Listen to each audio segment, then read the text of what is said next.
Shalom, saudaraku yang dikasihi Tuhan, kita bersyukur hari ini kita boleh ada di hari ke-296 Gerakan Membaca Alkitab. Mari siapkan kehidupan saudara untuk membaca Alkitab di hari ini. Sebelumnya, mari kita berdoa. Segala puji, hormat, dan syukur kami persembahkan kepadamu ya Tuhan, yang berkenan menuntun kami boleh ada di hari ke-296 Gerakan Membaca Alkitab. Tuntunlah kami dengan kuasa Roh Kudus ketika kami akan membaca Alkitab di hari ini, agar supaya kami mengerti maksud Tuhan dan dimampukan untuk melakukannya. Dalam nama Yesus kami berdoa. Amin. Saudaraku, pembacaan Alkitab di hari ke-296 terdapat di dalam Kisah Para Rasul pasal 7 dan pasal 8. Demikian bunyi firman Tuhan. Kata imam besar, "Benarkah demikian?" Jawab Stefanus, "Hai saudara-saudara dan bapak-bapak, dengarkanlah. Allah yang Maha Mulia telah menampakkan dirinya kepada bapa leluhur kita Abraham ketika ia masih di Mesopotamia sebelum ia menetap di Haran. Dan berfirman kepadanya, 'Keluarlah dari negerimu dan dari sanak saudaramu, dan pergilah ke negeri yang akan kutunjukkan kepadamu.' Maka keluarlah ia dari negeri orang Kasdim, lalu menetap di Haran. Dan setelah ayahnya meninggal, Allah menyuruh dia pindah dari situ ke tanah ini, tempat kamu diam sekarang. Dan di situ Allah tidak memberikan milik pusaka kepadanya, bahkan setapak tanah pun tidak, tetapi ia berjanji akan memberikan tanah itu kepadanya menjadi kepunyaannya dan kepunyaan keturunannya, walaupun pada waktu itu ia tidak mempunyai anak. Beginilah firman Allah, yaitu bahwa keturunannya akan menjadi pendatang di negeri asing dan bahwa mereka akan diperbudak dan dianiaya 400 tahun lamanya. Tetapi bangsa yang akan memperbudak mereka itu akan kuhukum, firman Allah. Dan sesudah itu mereka akan keluar dari situ dan beribadah kepadaku di tempat ini.'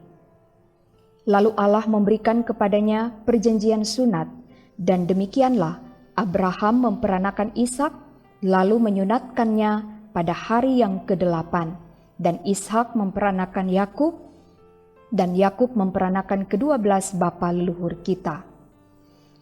Karena iri hati, bapa-bapa leluhur kita menjual Yusuf ke tanah Mesir, tetapi Allah menyertai dia dan melepaskannya dari segala penindasan, serta menganugerahkan kepadanya kasih karunia dan hikmat ketika ia menghadap Firaun Raja Mesir.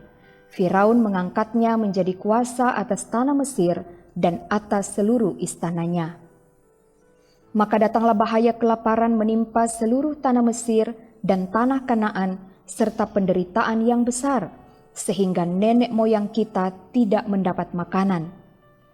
Tetapi ketika Yakub mendengar bahwa di tanah Mesir ada gandum, ia menyuruh nenek moyang kita ke sana.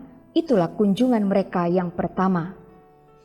Pada kunjungan mereka yang kedua, Yusuf memperkenalkan dirinya kepada saudara-saudaranya. Lalu ketahuanlah asal-usul Yusuf kepada Firaun. Kemudian Yusuf menyuruh menjemput Yakub, ayahnya, dan semua sanak saudaranya, 75 jiwa banyaknya. Lalu pergilah Yakub ke tanah Mesir. Di situ ia meninggal, ia dan nenek moyang kita. Mayat mereka dipindahkan ke Sikem dan diletakkan di dalam kuburan yang telah dibeli Abraham dengan sejumlah uang perak dari anak-anak Hemor di Sikem. Tetapi makin dekat genapnya janji yang diberikan Allah kepada Abraham, makin bertambah banyaklah bangsa itu di Mesir. Sampai bangkit seorang raja lain memerintah tanah Mesir, seorang yang tidak mengenal Yusuf. Raja itu mempergunakan tipu daya terhadap bangsa kita dan menganiaya nenek moyang kita, serta menyuruh membuang bayi mereka, supaya bangsa kita itu jangan berkembang. Pada waktu itulah Musa lahir, dan ia elok di mata Allah. 3 bulan lamanya ia diasuh di rumah ayahnya. Lalu ia dibuang, tetapi putri Firaun memungutnya dan menyuruh mengasuhnya seperti anaknya sendiri. Dan Musa dididik dalam segala hikmat orang Mesir, dan ia berkuasa dalam perkataan dan perbuatannya. Pada waktu ia berumur 40 tahun, timbullah keinginan dalam hatinya untuk mengunjungi saudara-saudaranya, yaitu orang-orang Israel. Ketika itu ia melihat seorang dianiaya oleh seorang Mesir, lalu ia menolong dan membela orang itu dengan membunuh orang Mesir itu. Pada sangkanya saudara-saudaranya akan mengerti bahwa Allah memakai dia untuk menyelamatkan mereka, tetapi mereka tidak mengerti. Pada keesokan harinya ia muncul pula ketika 2 orang Israel sedang berkelahi. Lalu ia berusaha mendamaikan mereka, katanya, "Saudara-saudara, bukankah kamu ini bersaudara? Mengapakah kamu saling menganiaya?" Tetapi orang yang berbuat salah kepada temannya itu menolak Musa dan berkata, "Siapakah yang mengangkat engkau menjadi pemimpin dan hakim atas kami? Apakah engkau bermaksud membunuh aku sama seperti kemarin engkau membunuh orang Mesir itu?" Mendengar perkataan itu, larilah Musa dan hidup sebagai pendatang di tanah Midian. Di situ ia memperanakan 2 orang anak laki-laki. Dan sesudah 40 tahun, tampaklah kepadanya seorang malaikat di padang gurun Gunung Sinai di dalam nyala api yang keluar dari semak duri. Musa heran tentang penglihatan itu, dan ketika ia pergi ke situ untuk melihatnya dari dekat, datanglah suara Tuhan kepadanya. "Akulah Allah nenek moyangmu, Allah Abraham, Ishak dan Yakub." Maka gemetarlah Musa, dan ia tidak berani lagi melihatnya. Lalu firman Allah kepadanya, "Tanggalkanlah kasutmu dari kakimu, sebab tempat di mana engkau berdiri itu adalah tanah yang kudus. Aku telah memperhatikan dengan sungguh kesengsaraan umatku di tanah Mesir, dan aku telah mendengar keluh kesah mereka, dan aku telah turun untuk melepaskan mereka. Karena itu marilah, engkau akan kuutus ke tanah Mesir." Musa ini yang telah mereka tolak dengan mengatakan, "Siapakah yang mengangkat engkau menjadi pemimpin dan hakim?" Musa ini juga telah diutus oleh Allah sebagai pemimpin dan penyelamat oleh malaikat yang telah menampakkan diri kepadanya di semak duri itu. Dialah yang membawa mereka keluar dengan mengadakan mujizat-mujizat dan tanda-tanda di tanah Mesir, di Laut Merah, dan di padang gurun 40 tahun lamanya. Musa ini pula lah yang berkata kepada orang Israel, "Seorang nabi seperti aku ini akan dibangkitkan Allah bagimu dari antara saudara-saudaramu." Musa inilah yang menjadi pengantara dalam sidang jemaah di padang gurun di antara malaikat yang berfirman kepadanya di Gunung Sinai dan nenek moyang kita, dan dialah yang menerima firman-firman yang hidup untuk menyampaikannya kepada kamu. Tetapi nenek moyang kita tidak mau taat kepadanya, malahan mereka menolaknya. Dalam hati mereka ingin kembali ke tanah Mesir. Kepada Harun mereka berkata, "Buatlah untuk kami beberapa Allah yang akan berjalan di depan kami, sebab Musa ini yang telah memimpin kami keluar dari tanah Mesir, kami tidak tahu apa yang telah terjadi dengan dia." Lalu pada waktu itu mereka membuat sebuah anak lembu dan mempersembahkan persembahan kepada berhala itu, dan mereka bersukacita tentang apa yang dibuat sendiri oleh mereka. Maka berpalinglah Allah dari mereka dan membiarkan mereka beribadah kepada bala tentara langit, seperti yang tertulis dalam kitab nabi-nabi. "Apakah kamu mempersembahkan kepadaku korban sembelihan dan persembahan selama 40 tahun di padang gurun itu, hai kaum Israel? Tidak pernah. Malahan kamu mengusung kemah Molok dan bintang dewa Refan, patung-patung yang kamu buat itu untuk disembah. Maka aku akan membawa kamu ke dalam pembuangan sampai di seberang sana Babel." Kemah kesaksian ada pada nenek moyang kita di padang gurun, seperti yang diperintahkan Allah kepada Musa untuk membuatnya menurut contoh yang telah dilihatnya.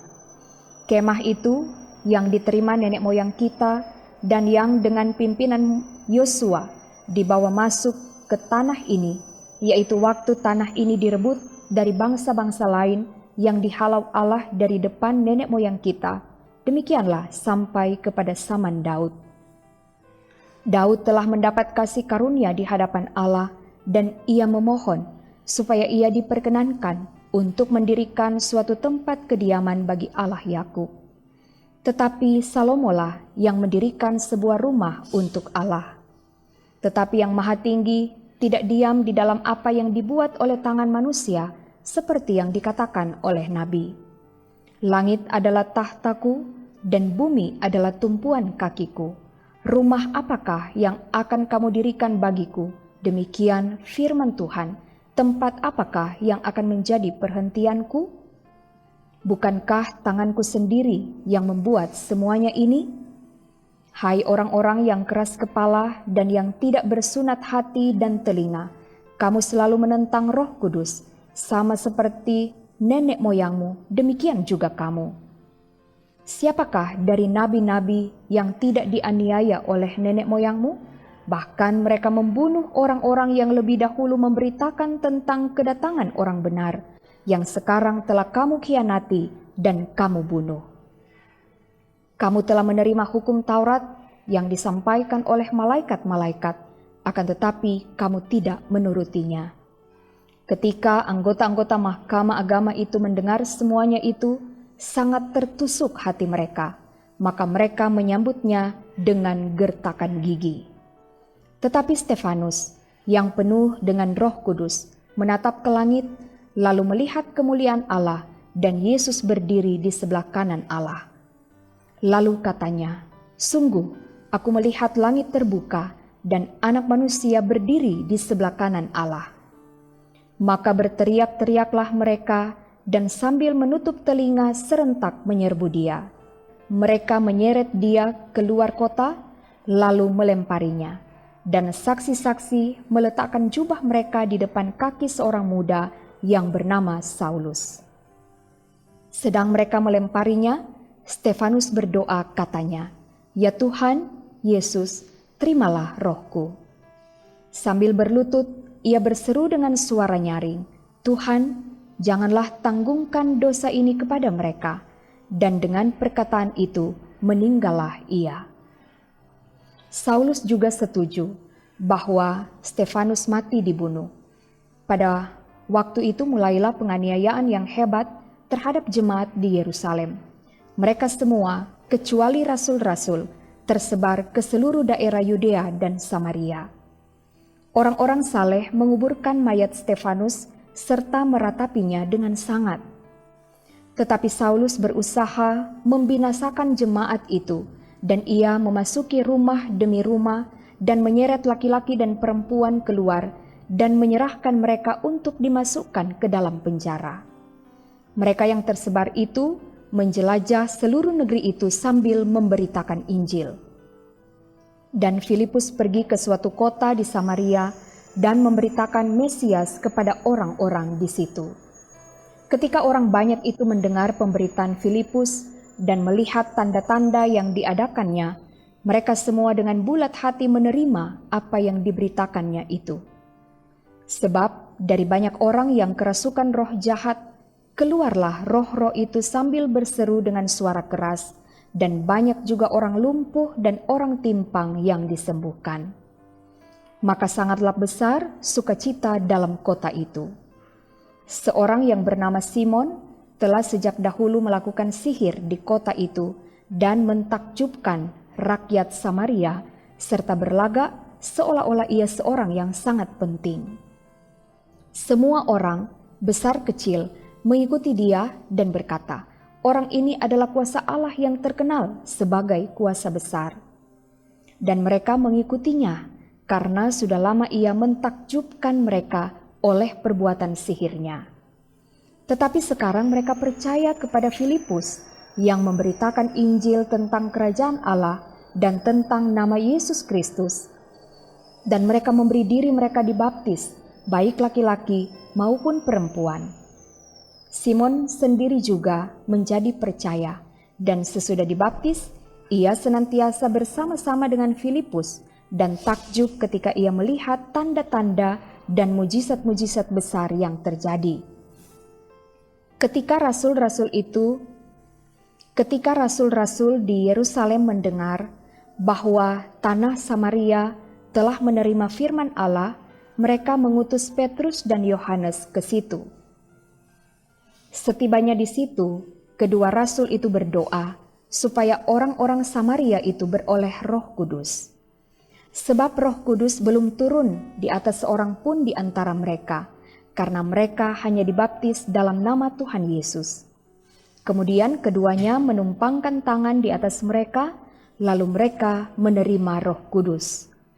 Ketika Simon melihat bahwa pemberian Roh Kudus terjadi oleh karena rasul-rasul itu menumpangkan tangannya, ia menawarkan uang kepada mereka, serta berkata, "Berikanlah juga kepadaku kuasa itu, supaya jika aku menumpangkan tanganku di atas seseorang, ia boleh menerima Roh Kudus."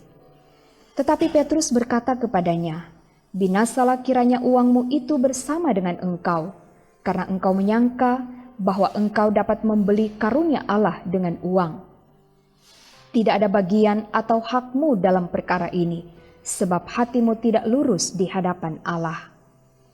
Jadi bertobatlah dari kejahatanmu ini dan berdoalah kepada Tuhan, supaya Ia mengampuni niat hatimu ini. Sebab kulihat bahwa hatimu telah seperti empedu yang pahit dan terjerat dalam kejahatan."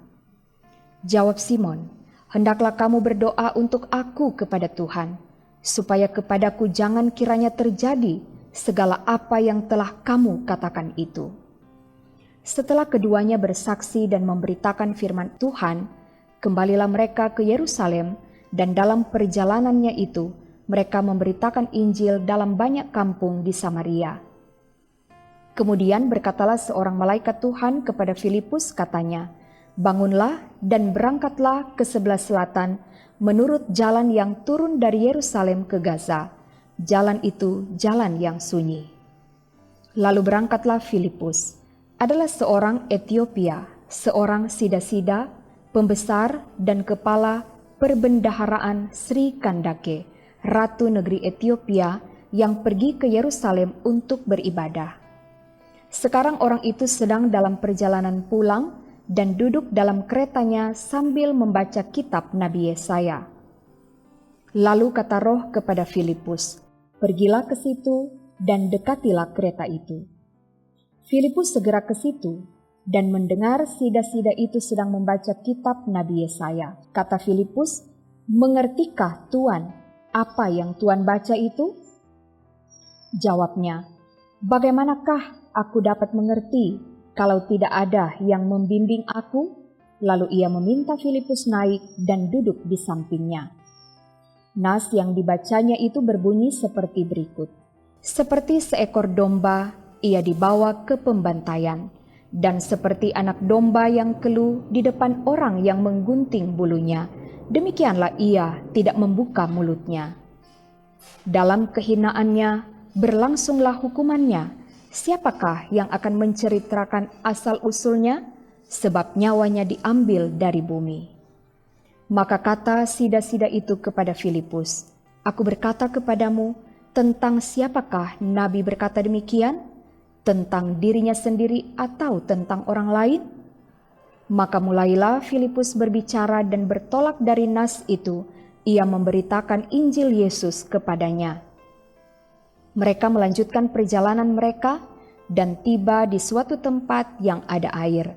Lalu kata sida-sida itu, "Lihat, di situ ada air. Apakah halangannya jika aku dibaptis?" Sahut Filipus, "Jika Tuhan percaya dengan segenap hati, boleh." Jawabnya, "Aku percaya bahwa Yesus Kristus adalah Anak Allah." Lalu orang Etiopia itu menyuruh menghentikan kereta itu, dan keduanya turun ke dalam air, baik Filipus maupun sida-sida itu, dan Filipus membaptis dia. Dan setelah mereka keluar dari air, Roh Tuhan tiba-tiba melarikan Filipus dan sida-sida itu tidak melihatnya lagi. Ia meneruskan perjalanannya dengan sukacita. Tetapi ternyata Filipus ada di Asdod. Ia berjalan melalui daerah itu dan memberitakan Injil di semua kota sampai ia tiba di Kaisarea. Demikian pembacaan Alkitab di hari ini. Mari kita berdoa. Kami sungguh bersyukur kepadamu Tuhan.